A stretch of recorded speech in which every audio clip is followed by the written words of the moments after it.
Middle class family के person अपने पैसों को रखने के लिए या इन्वेस्ट करने के लिए सबसे पहले जिन दो चीजों को प्रायोरिटी देते हैं वो होता है हमारा सेविंग अकाउंट और दूसरा होता है हमारा एफडी। आपके घर में भी यही चीज चलती होगी, लेकिन जैसे जैसे लोगों को इन्वेस्टमेंट के बारे में पता चलता है, वो अवेयर होते हैं, तो वो एफडी से ऊपर उठकर म्यूचुअल फंड्स की ओर आ जाते हैं। लेकिन दिक्कत यहाँ पर ये होती है कि मैक्सिमम लोगों को ये चीज पता नहीं होती कि इनके बीच में बेसिक डिफरेंस क्या है। अब लास्ट वीडियो जो हमने अपलोड की थी उस पर आपने काफी अच्छा रिस्पांस दिया, जहां पर मैंने आपको इन्वेस्टमेंट करने के डिफरेंट टाइप्स ऑफ सोर्सेज बताए थे, यानी कि आप उन सोर्स में अपने पैसे को इन्वेस्ट करके ग्रो कर सकते हो। अब उस वीडियो की तरह हर वीडियो में मैं आपसे बोलता हूँ कि अगर आपका कोई डाउट है तो आप कमेंट करके बता सकते हैं, उस पर हम सेपरेट वीडियो बना देंगे। अब उस वीडियो में कमेंट किया गया था एफडी या म्यूचुअल फंड हमारे लिए क्या ज्यादा बेहतर है। सो ये चीज आपने डिसाइड करनी है। मैं आपको इस वीडियो में एफडी और म्यूचुअल फंड का ओवरव्यू देने वाला हूँ। कोई चीज हमारे लिए कैसे बेस्ट है ये कैसे फाइंड आउट करते हैं, ये फाइंड आउट करते हैं हम दो चीजों का आपस में कंपैरिजन करके। सो आज की इस वीडियो में मैं आपके लिए एफडी और म्यूचुअल फंड का आपस में कंपैरिजन करने वाला हूँ, कुछ एक बेसिक और एडवांस पॉइंट को लेकर। उसके बाद एंड ऑफ द वीडियो आप मेरे को कमेंट करके बताना कि अब आप एफडी में जाना चाहते हैं या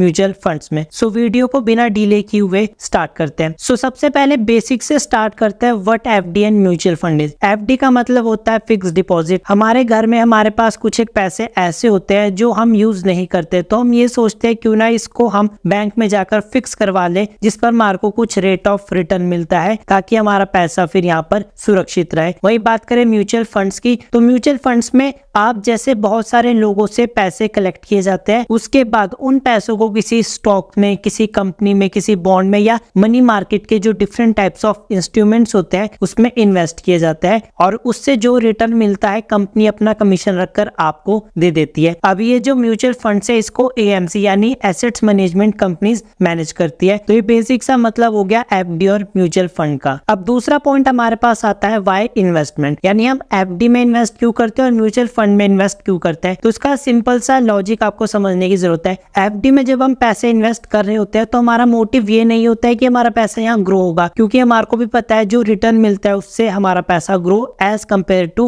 म्यूचुअल फंड्स नहीं हो सकता। तो यहाँ पर जो हमारे को एफडी में इन्वेस्ट करने का मोटिव होता है वो होता है टू प्रोटेक्ट योर मनी, यानी जो हमारे पास 10, 20, 50 हजार रुपए है उसको हम एफडी में इन्वेस्ट कर देते हैं, ताकि वो जो 50 हजार रुपए है वो हमारा प्रोटेक्ट हो सके। और वही बात करें हम म्यूचुअल फंड्स की, तो म्यूचुअल फंड्स में जब हम अपने पैसे को इन्वेस्ट करते हैं तो हमारा मेन मोटिव रहता है कि हमारा पैसा यहाँ पर ग्रो होगा। अब वो ग्रो कैसे होता है वो आगे मैं आपको पॉइंट्स में बताने वाला हूँ। तीसरे पॉइंट की अगर यहाँ बात करें वो है रिटर्न्स। अब यहाँ पर रिटर्न्स को 2 कैटेगरीज में डिवाइड किया जा सकता है, एक है फिक्स रिटर्न, दूसरा है नॉर्मल रिटर्न। पहले समझ लेते हैं फिक्स रिटर्न का क्या मतलब है। एफडी यानी फिक्स डिपॉजिट में जब आप अपने पैसे को रखते हैं प्रोटेक्शन के लिए, तो जब आप बैंक में जाते हैं तो वहां पर आपको बैंकर एक स्पेसिफिक यानी फिक्स रिटर्न देने की गारंटी देता है। वो आपका 5% हो सकता है, 6% हो सकता है, 6.5% हो सकता है, और सीनियर सिटीजन्स के लिए यही रिटर्न 7.5 मैक्सिमम 8% तक हो सकता है, लेकिन इससे ज्यादा नहीं। इसका मतलब क्या हुआ, जो आपने एफडी में पैसा रखा है उस पर आपको एक स्पेसिफिक रेट ऑफ रिटर्न मिलेगा। यानी अगर आपने 3 साल के लिए अपने पैसे को एफडी में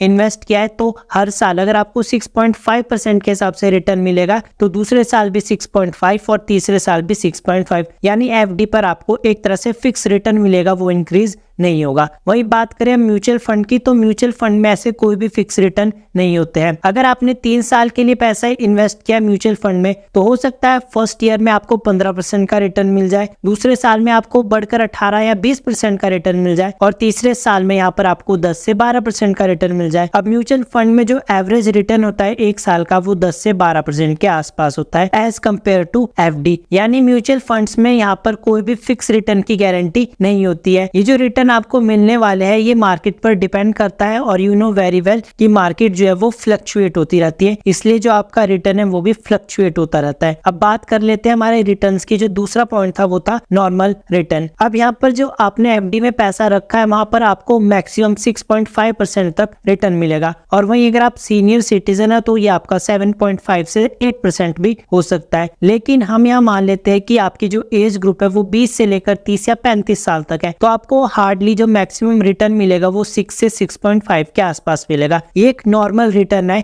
इससे इन्फ्लेशन भी बीट नहीं हो पा रही है। वही बात करें हम अपने म्यूचुअल फंड की, तो वहां पर एक साल का जो एवरेज रिटर्न है वो ही 10 से 12% का है। यानी जो म्यूचुअल फंड है वहां पर आपको नॉर्मल रिटर्न नहीं मिलते हैं, बल्कि वहां पर जो आपको रिटर्न मिलते हैं वो हाईली रिटर्न्स होते हैं। तो यहाँ पर हमने रिटर्न में दो चीजों को कवर किया, एक फिक्स रिटर्न को, दूसरा नॉर्मल रिटर्न को। अब बात करते हैं अपने नेक्स्ट पॉइंट की, जो कि है यहाँ पर रिस्क फैक्टर। अब अगर आप रिस्क लेने से डरते हैं तो यहाँ पर मैं आपको सजेस्ट करूंगा कि आप एफडी में जाए, क्योंकि एफडी में जाने का सबसे बड़ा मोटिव ये है कि वहां पर आपको फिक्स रिटर्न मिलेगा। आपको पता है चाहे जो मर्जी हो जाए, मार्केट क्रैश ही क्यों ना हो जाए, अगर आपको बैंक वालों ने 6.5% के हिसाब से रिटर्न देने की बात कही है तो 3 साल तक आपको 6.5% के हिसाब से रिटर्न मिलेगा। यानी यहाँ पर रिस्क कम होता है। वही बात करें हम म्यूचुअल फंड्स की, तो अगेन मैंने आपको बताया कि म्यूचुअल फंड्स में जो आपको आरओआई यानी रिटर्न ऑन इन्वेस्टमेंट मिलता है, आपको रिटर्न मिलता है, वो मार्केट पर डिपेंड करता है। अगर किसी टाइम मार्केट क्रैश हो जाए तो हो सकता है उस साल में आपको 1% का रिटर्न भी ना मिले। तो यहाँ पर जो म्यूचुअल फंड्स है वहां पर जो आपका रिस्क फैक्टर वो बढ़ जाता है एज कम्पेयर टू एफडी। इसलिए अगर आप थोड़ा रिस्क ले सकते हैं तो आप म्यूचुअल फंड में जा सकते हैं, अदरवाइज आप एफडी पर फोकस रहिए।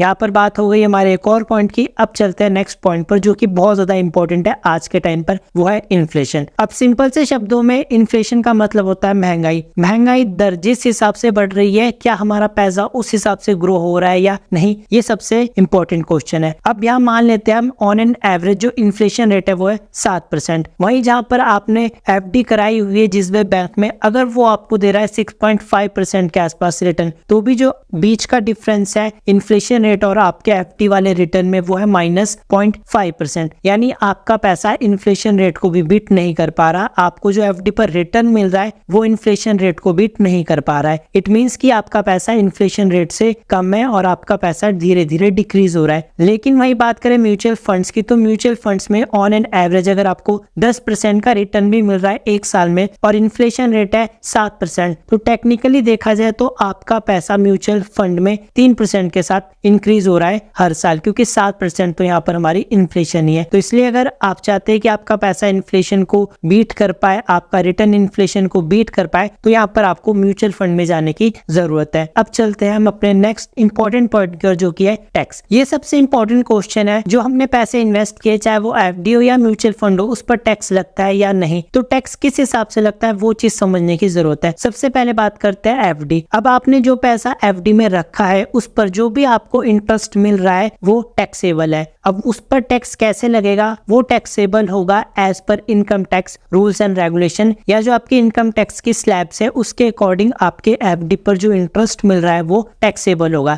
वही बात करें म्यूचुअल फंड की, तो म्यूचुअल फंड में आपको यहाँ पर कैपिटल गेन मिलता है। अभी कैपिटल गेन का मतलब होता है पूंजीगत लाभ। पहला यहाँ पर होता है एसटीसीजी यानी शॉर्ट टर्म कैपिटल गेन, और दूसरा होता है एलटीसीजी यानी लॉन्ग टर्म कैपिटल गेन। अब यहाँ पर दो चीजें डिपेंड करती है, टाइम और आपने किस टाइप के म्यूचुअल फंड में पैसे को इन्वेस्ट किया है। अगर आपने शॉर्ट टर्म के लिए इन्वेस्ट किया है तो यहाँ पर आपके ऊपर एसटीसीजी यानी शॉर्ट टर्म कैपिटल गेन लगेगा। वहीं आपका जो पीरियड है वो 3 से ज्यादा सालों के लिए, तो यहाँ पर आप पर लॉन्ग टर्म कैपिटल गेन लगेगा। अगेन वो चीज डिपेंड करती है कि आपने कितने टाइम पीरियड के लिए पैसा इन्वेस्ट किया है और किस टाइप के म्यूचुअल फंड में इन्वेस्ट किया है। तो यहाँ पर बेसिक से पॉइंट्स हमने कवर कर ली है। इसके बाद और भी कुछ एक एडवांस पॉइंट्स आते हैं, जस्ट लाइक आपके गोल्स क्या है। अगर आपके फ्यूचर को लेकर नॉर्मल से गोल्स है जो कम पैसों में पूरे हो सकते हैं तो आप एफडी की ओर जा सकते हो। वहीं अगर आपके गोल्स थोड़े बड़े हैं तो यहाँ पर आपको ज्यादा रिटर्न की जरूरत है, तो यहाँ पर आपको म्यूचुअल फंड्स की ओर जाना चाहिए। वहीं आप चाहते हो कि 5 साल बाद मेरे पास इतना पैसा मिनिमम होना चाहिए,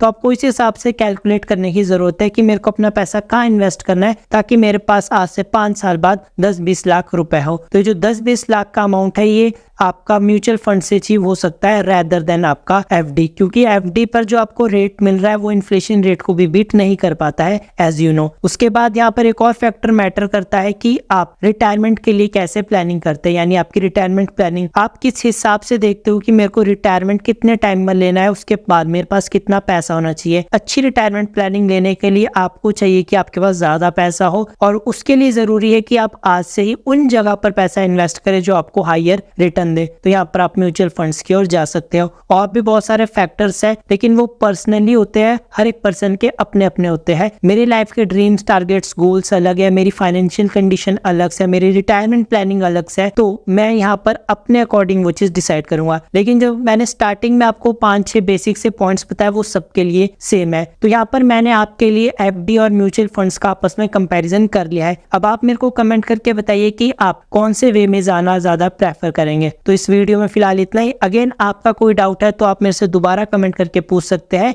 मिलते हैं फिर अगली वीडियो में। Thank you so much.